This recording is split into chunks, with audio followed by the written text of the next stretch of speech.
I have gained from animating these videos. From Alan Watts, I learned that life is not a journey with a destination. We are conditioned to think that life should be heading towards something, like graduation or retirement or heaven. But the true purpose of life is to live. Same way in dancing. When you dance, you are not trying to get anywhere or finish the dance. The point of dancing is the dance. Life is a dance. Alan Watts also taught me how to find out what I want in life.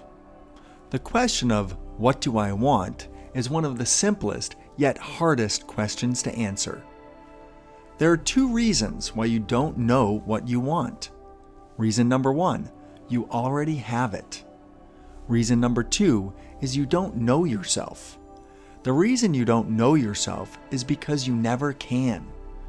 To know yourself is like a flame trying to burn itself or a knife trying to cut itself. Once you understand this, you will cease to cling to yourself. You will reach a state of desirelessness. You won't try to control things, and you will discover an endless access of power from within. On the same note, Jordan Peterson teaches that taking responsibility is the key to fulfillment. The more responsibility you accept, the more meaningful your life will be. If you go around pointing the finger and blaming others for problems, then you will always be a victim. The life of a victim is a sad, weak existence, always at the mercy of external forces. However, if you accept responsibility for everything, then you will find meaning in everything. Take responsibility and pursue purpose. Do not pursue short-term happiness. Pursue a life worth living. Tony Robbins says, "Life does not happen to you, it happens for you." This quote means that the way we choose to see things will shape our reality. 5% of life is what happens, and 95% of life is how you choose to react. Maybe you fall and break your ankle. This event might seem bad, but maybe this event leads you to write a book on physical therapy for ankle injuries and you become a millionaire. There are many events in life we cannot control, but we can control how we choose to see these events. David Foster Wallace says, "Everybody worships. The only choice we get in life is what to worship." If you worship money and things, if they are where you tap real meaning in life, then you will never have enough, never feel you have enough. It's the truth. Worship your body and beauty and sexual allure, and you will always feel ugly. And when time and age start showing, you will die a million deaths before they finally grieve you. Worship power, you will end up feeling weak and afraid, and you will need ever more power over others to numb your own fear. Worship your intellect, being seen as smart, you will end up feeling stupid, a fraud, always on the verge of being found out. But the insidious thing about these forms of worship is not that they're evil or sinful, it's that they're unconscious. From Eckhart Tolle, I learned how to tap into a higher consciousness by being present.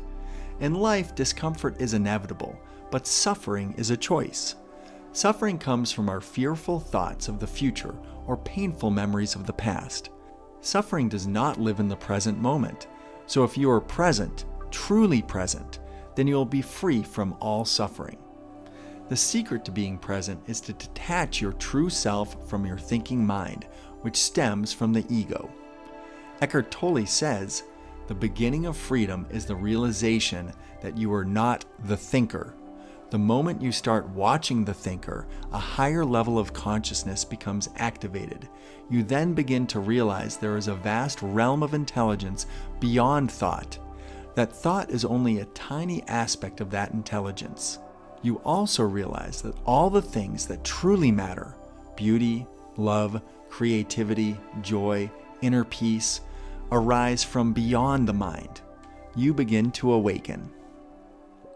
Will Smith taught me that failure is not the end. Failure is a stepping stone to success. The more you fail, the more you learn and grow. Failure helps you recognize the areas where you need to evolve. Simon Sinek taught me that the most important question is why. Before pursuing any major venture in life, like a business or a marriage, you must answer the question of why am I doing this? Understand the why before any other question. From Joe Rogan, I learned how to stay motivated. It's all about momentum. If you start something today, where will it be in a year? 2 years? 10 years? If you focus energy on something, you will gain momentum towards that goal. If you haven't worked out in 3 years, just doing 10 push-ups will start to roll the momentum in a better direction. The next day you do 20 push-ups, then 30, and soon that momentum is an unstoppable force hurling in a positive direction.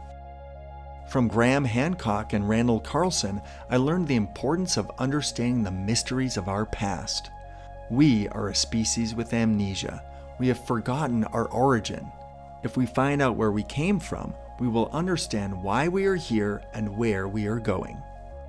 Elon Musk says we must build a future that inspires us. We should pursue a path that makes us excited to get out of bed in the morning. Joseph Campbell taught me that the best ideas are often misunderstood because they transcend words. In the movie Gladiator, Marcus Aurelius wistfully reminisces, "There was a dream that was Rome. You could only whisper it. Anything more than a whisper and it would vanish." Meaning that a sacred idea is fragile in its infancy. It often gets met with resistance. When you come across an idea that truly inspires you and ignites your passion, do not let this resistance derail you. If you have a dream, go for it. Chase that intuition and don't worry about explaining it to those who won't understand. From Aristotle, I learned how to learn. Aristotle said, "It is the mark of an educated mind to be able to entertain a thought without accepting it." Believing something blindly is just as silly as dismissing it entirely. Both are lazy styles of thinking. Each question you have is like a rabbit hole that leads to new understanding and perspectives. Education does not stop when school gets out. Learning is a lifelong process, so stay curious and never stop questioning things. This is the goal of After School, to get you to question things. The ideas on this channel may seem scattered, but there is a common thread that runs through them all. The mission of After School is to enhance profound ideas with art. Thank you for all the support. I wish you